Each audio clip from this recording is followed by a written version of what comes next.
Le président congolais Félix Tshisekedi quitte la francophonie plus tôt que prévu. Emmanuel Macron se défend de ne pas avoir mentionné la crise congolaise dans son discours. Monsieur le Président, bonjour. Romain Chanson pour Jeune Afrique. Le président congolais Félix Tshisekedi n'a pas participé à l'entièreté de la session. Aujourd'hui, il est parti ce matin. Il est parti pour vous montrer qu'il était mécontent du fait qu'hier, dans votre discours inaugural, vous n'avez pas parlé parmi les grands conflits de cette planète, celui dans l'Est de la RDC. Je note que vous l'avez fait ce soir, mais pourquoi cette omission hier? Et aussi, vous aviez l'ambition de réunir Paul Kagame et Félix Tshisekedi autour de la même table. Ce soir, il y a un président qui n'est pas là. Est-ce que vous avez toujours l'intention de jouer un rôle dans le processus de médiation? Merci beaucoup. Écoutez, je retiens surtout qu'hier, j'ai passé 1h30 en tête-à-tête avec le président Tshisekedi. Et donc, il sait l'engagement de la France sur ce sujet, comme j'ai passé 1h30 en tête-à-tête avec le président Kagame ce matin. Et donc, oui, la France, la francophonie reste mobilisée pour résoudre cette crise qui impacte gravement la RDC. Et je réitère notre solidarité. Nous condamnons la violence, les actions de tous les groupes armés opérant en RDC et les atteintes à sa souveraineté territoriale. Et il n'y a pas d'ambiguïté sur ce point. Hier, je l'ai dit moi-même, je n'ai été que parcellaire dans les citations. Et il y a beaucoup de crises, de tensions, de situations de guerre que je n'ai pas citées. Juste après mon discours, j'ai retrouvé le président du Laos et on a parlé de la Birmanie. Et je n'ai pas parlé en effet aussi de ce qui s'y joue. Donc, qu'il n'y ait pas de malentendu, je pense que il se trouve pendant ces 2 jours le conflit sur lequel j'ai passé le plus de temps dans les réunions parallèles. Nous encourageons très clairement la RDC et le Rwanda à parvenir à un accord dans le cadre de la médiation angolaise et l'OIF doit jouer un rôle en soutien des efforts régionaux à ce titre et je l'ai dit successivement au président Tshisekedi, au président Kagame. À titre pour ce qui est de la France, nous avons toujours été clairs, et je l'ai redit aussi à l'un à l'autre. Nous appelons au retrait du M23 et des troupes rwandaises. Nous appelons aussi à procéder au démantèlement des FDLR et à tous les groupes armés en RDC et à l'arrêt des discours de haine. Nous appelons à la reprise d'un processus politique avec le M23 et toutes les composantes politiques pour permettre justement un chemin de paix et le retour plein et entier de la souveraineté et de l'intégrité territoriale de la RDC. Et donc nous souhaitons une approche globale pour régler le conflit en profondeur. C'est ce que j'ai évoqué avec les 2 présidents successivement. Il n'a pas été souhaité une réunion à 3 que j'appelais de mes vœux. Je pense que la situation est encore trop tendue. Néanmoins, je note que le cessez-le-feu et que la situation sur place s'est un peu améliorée par rapport à ce qu'on a pu connaître il y a plusieurs semaines et plusieurs mois. Elle est évidemment très précaire et donc nous allons continuer de nous engager sur la base des quelques principes que nous avons toujours tenus et que je réitère ici, et aux côtés de la médiation angolaise pour que cette situation puisse progresser. Elle suppose des efforts de part et d'autre. Ils sont indispensables, mais très clairement, il n'y a pas de double standard dans la diplomatie de la France.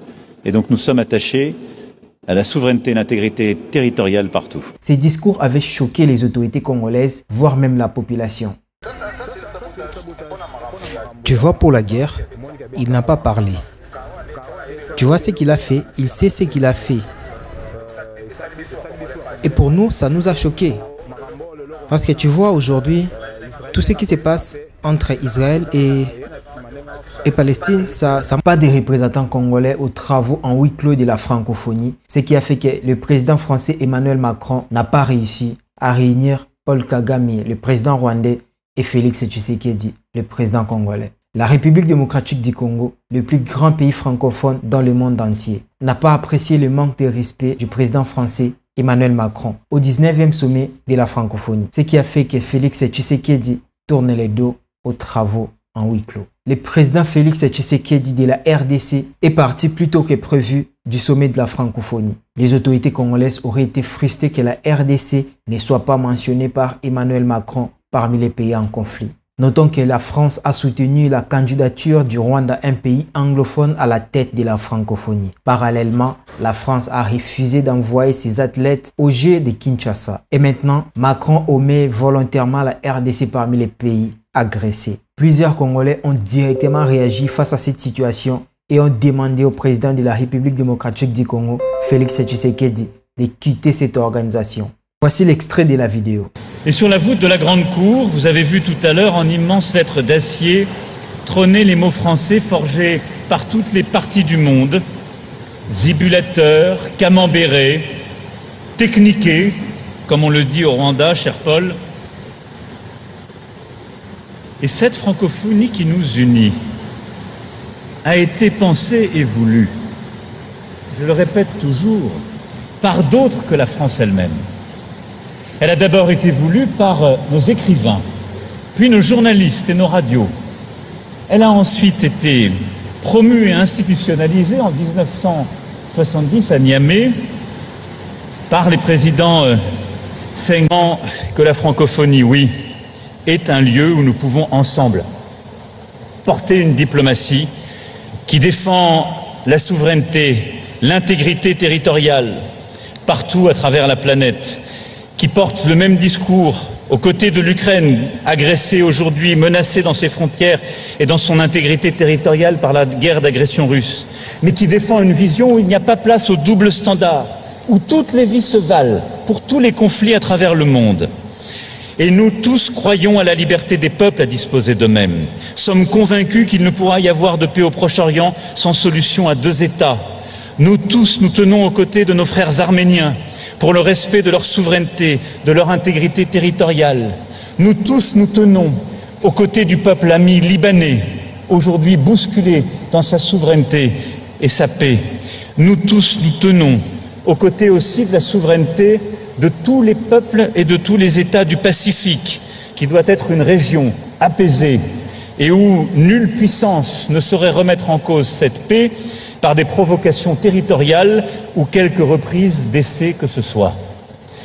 Nous portons en nous ces valeurs humanistes qui nous appellent aux côtés de tous nos frères dans l'espace francophone et ailleurs, aux besoins d'assistance, et demandons instamment à ce que l'espace humanitaire et la population... Cependant, avant de quitter le sol français, le président Tshisekedi a visité l'ambassade de la RDC en France. À cette occasion, il a profité des moments de convivialité avec de nombreux Congolais présents à la représentation diplomatique de la RDC dans l'Hexagone. Rappelons qu'en 2023, le président français Emmanuel Macron avait dit, je cite, « Ni pillage, ni balkanisation, ni guerre en République démocratique du Congo. La France ne s'est jamais résignée à une fatale de l'histoire, ni à l'horaire de la guerre. Elle restera fidèle à son rôle d'allié indéfectible de la République démocratique du Congo pour défendre son intégrité et sa souveraineté. Il ne peut y avoir deux poids, deux mesures entre la tragédie qui se joue en Ukraine sur les territoires européens et celle qui se joue sur les sols africains. Aux crimes qui ont lié sous nos yeux en République démocratique du Congo,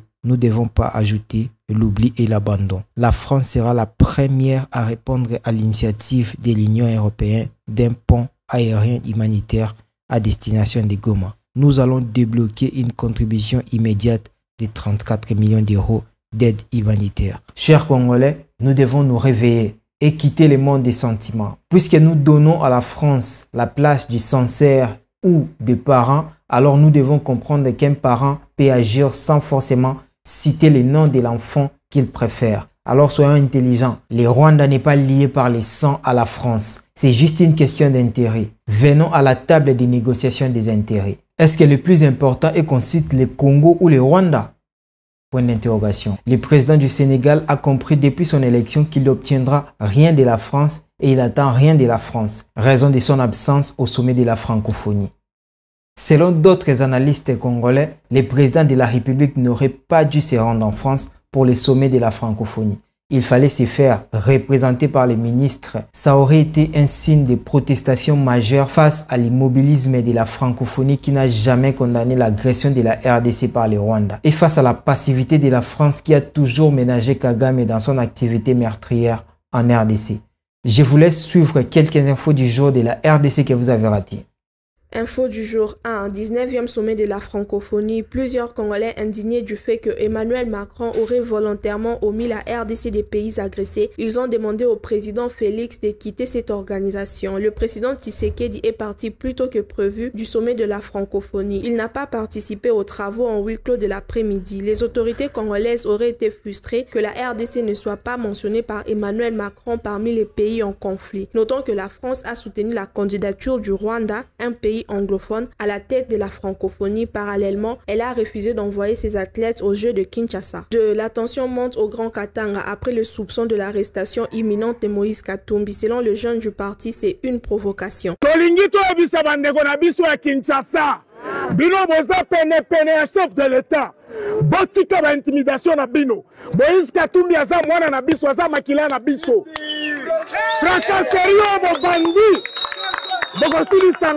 Du côté de M. Olivier Kamitatou, il affirme que cet acte démontre l'incapacité du régime à réhabiliter les routes, à désenclaver les territoires ruraux et à garantir les services sociaux de base que tout citoyen est en droit d'attendre d'un gouvernement légitime. 3. Jacques Ndala et Denis Mukendi Dissochwa se sont confrontés, les deux parties ayant été entendus jusqu'au tard dans la soirée par le parquet de la grande instance de Kinshasa-Gombe le vendredi 4 octobre. Néanmoins, aucun détail n'est sorti de ce tribunal. Toutes les accusations portées contre Denis Mukendi ont été niées par cette dernière. La séance a tourné autour des preuves que Jacques Ndala pourrait apporter pour renforcer ses allégations. 4. Le mouvement patriotique pour le changement MPC en cycle a été officiellement lancé dans les Kasaï orientales dirigé par son président national, Maître Caleb Kalalampotoi. Au courant de la cérémonie, il a encouragé les habitants à rejoindre le parti, soulignant ses idéaux et priorités. Il aurait signalé que l'adhésion est gratuite et ouverte à tous avec un appel à l'unité pour relever les défis. Le lancement a eu lieu à Kasaï oriental dans la ville de Mbujimai, son chef-lieu électoral, un endroit symbolique pour le parti. Cette localisation renforce le soutien local et l'engagement de membres. Une centaine de personnes ont rempli leur formulaire d'adhésion sur place. 5. La fille de Denis Dissochwa demande au chef de l'État de libérer sa mère car elle a toujours soutenu.